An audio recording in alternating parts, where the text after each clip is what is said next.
రుచిగా ఉండే గోంగూర రేపొట్టు పచ్చడి రెడీ అయిపోయిందండి. పండు పచ్చిమిరపకాయలు వేసి చేసుకోవాలండి.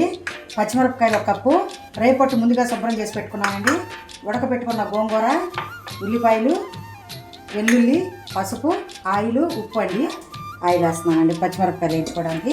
ఈ 2 శుభ్రం చేసి పెట్టేసాను. పచ్చిమిరపకాయలు వేస్తున్నాను చూడండి. పచ్చిమిరపకాయలు మగ్గిపోయిన తర్వాత మూత పెట్టుకున్నామండి.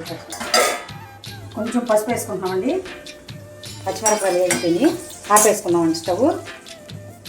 రోట్లో దంచుకుంటే టేస్ట్ ఉంటుందండి. ఇదిగా పెట్టుకున్న గోంగూర వేస్తున్నాం చూడండి. రేపొట్టు కూడా వేస్తున్నాం చూడండి. తెల్లగడ్డలు వేసాను చూడండి. వేస్తున్నాం చూడండి. ఇవి కూడా ఒక్క ముక్క దంచుకోవాలి.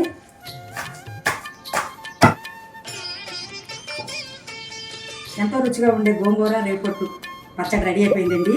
మీకు నచ్చినట్లయితే లైక్ చేయండి, షేర్ చేయండి, సబ్స్క్రైబ్ చేయండి. Bye friends.